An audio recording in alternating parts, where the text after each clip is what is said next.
मतलब का रिश्ता। एक गांव में एक बड़ा साहूकार रहता था। साहूकार बहुत पैसे वाला था। आसपास के कई गांवों में उसका बड़ा नाम था।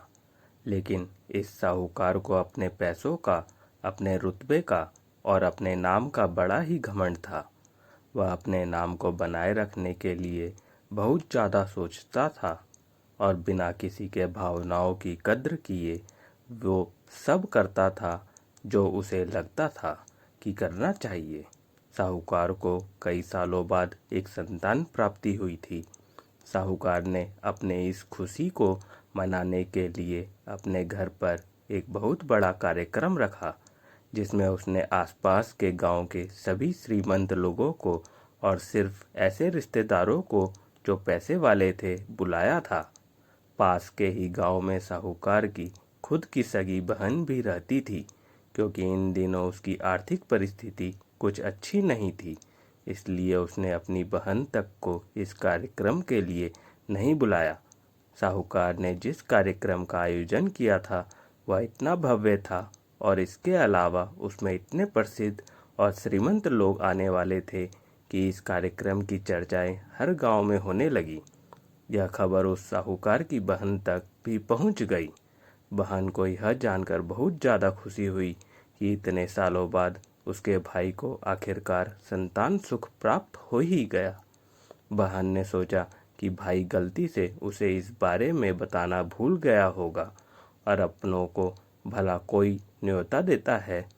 भोली बहन ने अपने भाई के यहाँ उस कार्यक्रम में जाने की तैयारियां शुरू कर दी। जिस दिन वह कार्यक्रम था उस दिन बहन सुबह सुबह ही अपने भाई के घर जाने के लिए निकल पड़ी। रास्ते में अपने पुराने मैले कपड़े देख उसे ख्याल आया कि अगर किसी और के घर जाना होता तो मैं ऐसे कपड़ों में जाने की सोचती भी नहीं, लेकिन मैं तो मेरे अपने घर, मेरे मायके जा रही हूँ। वहाँ मुझे ये सब सोचने की कोई ज़रूरत नहीं है। जैसे ही वह अपने मायके पहुँची, वहाँ का भव्य आयोजन देखकर वह बहुत खुश हो गई और उसे अपने भाई पर बहुत गर्व हुआ।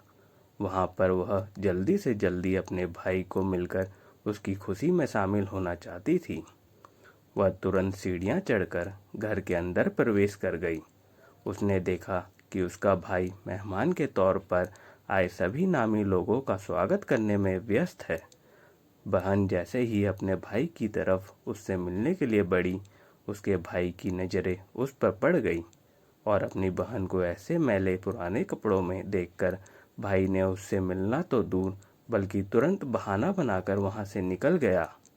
बहन ने सोचा, इतने लोगों में बेचारा अकेला भाई क्या क्या करे, जरूर उसे कुछ काम याद आया होगा, इसलिए वहाँ से चला गया होगा।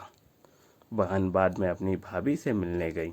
भाभी ने उसका स्वागत किया और उसे खाना खाने के लिए आग्रह किया। बहन ने सोचा, ठीक है, पहले खाना खा लेती हूँ, फिर बाद में आराम से भाई से मिल लूँगी। बहन खाना खाने के लिए पंगत में बैठी। साहूकार भाई ने देखा कि अपने सभी धनवान मेहमानों के बीच उसकी गरीब बहन बैठी हुई। सभी कीमती पोशाक पहने लोगों के बीच उसकी बहन, जो पुराने मैले कपड़े पहनकर बैठी थी, वह साहूकार से देखा नहीं गया।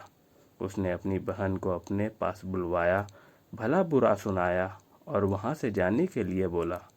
बहन ने अपने सपनों में भी नहीं सोचा था कि उसके साथ कभी ऐसा व्यवहार भी हो सकता है, और वह भी उसके खुद के मायके में। अपना अपमान होने के बाद बहन तुरंत अपने घर ससुराल जाने के लिए चल पड़ी। बहन इस बात को पचा ही नहीं पा रही थी कि उसके अपने भाई ने उसके साथ इतना बुरा व्यवहार किया। उसकी आंखों से आंसू नहीं थम रहे थे। रास्ते में उसे अपनी पुरानी दोस्त मिली। उस दोस्त ने उसे रोने का कारण पूछा। हालांकि बहन उस कुछ भी नहीं बताना चाहती थी, लेकिन दोस्त के बारे में बार बार पूछने पर उसने उसके साथ हुई सारी घटना उसे बता दी। उसकी दोस्त एक समझदार महिला थी और काफ़ी प्रैक्टिकल सोचने वाली थी। उसने कहा, अगर तुम मेरी बात मानो तो एक दिन तुम्हारा भाई खुद तुम्हें अपने यहाँ बुलाएगा और तुमसे माफ़ी मांगेगा। बहन ने उसे कहा कि मैं तुम्हारी हर बात मानूंगी, बताओ मुझे क्या करना होगा। दोस्त ने कहा, कि तुम इस अपमान को, इस दुख को एक दिशा दे दो और कोई गृह उद्योग शुरू कर दो। उसमें इतनी मेहनत करो कि उस काम में तुमसे अच्छा कोई भी ना हो। बहन को अपने दोस्त की बात सही लगी। उसने घर पहुंचकर अपने आंसू पोंछकर उसी दिन से एक गृह उद्योग शुरू किया। उसने दिन रात मेहनत की, अपने साथ कई और गांवों की महिलाओं को जोड़ा और देखते ही देखते उसका गृह उद्योग चल पड़ा। कुछ ही सालों में आसपास के 50 गांवों में उसका नाम और रुतबा काफ़ी बढ़ गया और अब वह पैसों के मामले में अपने भाई से भी ज़्यादा बड़ी बन गई। भाई को भी जब यह पता चला कि उसकी बहन इतनी श्रीमंत हो गई है तो उसने सोचा कि एक बार उससे मिलकर आया जाए। वह जब अपने बहन को उसके घर मिलने पहुंचा तो बहन ने उसका किसी राजा महाराजा की तरह स्वागत किया, उसके पसंद खाना खिलाया। बहन का ऐसा व्यवहार देखकर भाई को अपनी पिछली गलती का एहसास हुआ, इसलिए उसने अपनी बहन को अपने घर होने वाली पूजा के लिए आमंत्रित किया। कुछ ही दिनों बाद बहन अपने भाई के यहाँ उस पूजा के लिए पहुँच गई। जैसे ही बहन अपने भाई के घर पहुंची, उसका भाई उसके स्वागत के लिए दरवाजे में ही खड़ा था। बहन अपने महंगी गाड़ी में आई थी। उसने बहुत कीमती साड़ी और उससे भी ज़्यादा कीमती गहने पहन रखे थे। बहन का ऐसा ठाट बाट देखकर सिर्फ भाई नहीं बल्कि उसका पूरा गांव दंग रह गया।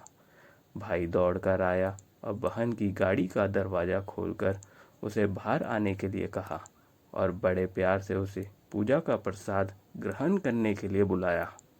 बहन को इस बार 12 पकवान परोसे गए थे। चांदी की थाली में उसे खाना दिया गया था। वह साथ में एक सोने की चम्मच में भी रखी गई थी। उसके बैठने के लिए बेशकीमती पाठ रखा गया था। बहन को यह सब देखकर उसके वह पुराने दिन याद आ गए जब भाई ने उसे बिना खाना खिलाए ही भला बुरा कह कर वापस लौटा दिया था। बहन खाना खाने के लिए तो नहीं बैठी, लेकिन उसने अपने सारे कीमती दागीने जेवर उतारकर उस थाली के सामने रख दिए और खाने में से कुछ निवाले उन दागीना पर रख दिए। बहन का ऐसा व्यवहार देखकर सभी हैरान थे। किसी को नहीं समझ में आ रहा था कि बहन ऐसा क्यों कर रही है। आखिर वह उन जेवरों को खाना खिला रही है। जब सभी ने उससे पूछा कि वह क्यों ऐसा कर रही है, तब बहन ने सबके सामने बताया कि आज जो उसका इतना मान सम्मान हो रहा है वह दरअसल उसका नहीं, उसके इन्हीं कीमती दागीनों और कपड़ों का हो रहा है, क्योंकि मैं तो अभी भी वही पुरानी साहूकार की बहन ही हूँ। अगर कुछ बदला है तो वह मेरी परिस्थिति है, मेरे कपड़े और गहने हैं। भाई ने अपनी गलती का एहसास होने पर इस बार अपनी बहन के पैर पकड़कर माफ़ी मांगी। बहन जो पहले भी अपने भाई से निस्वार्थ प्रेम करती थी, उसने अपने भाई को माफ़ कर दिया और उसे गले से लगा लिया। दोस्तों, पैसे सिर्फ हमारे जीवन को सरल बनाने के लिए है, जबकि रिश्ते जीवन में मिले किसी वरदान की तरह है। अगर उन्हें सच्चे मन से और निस्वार्थ भाव से निभाया जाए, पैसे खर्च हो जाएं तो आप बाद में भी कमा सकते हैं, मगर रिश्ते खर्च हो जाएं, टूट जाएं तो दुनिया का सारा धन भी आपको उन्हें वापस नहीं दिला सकता।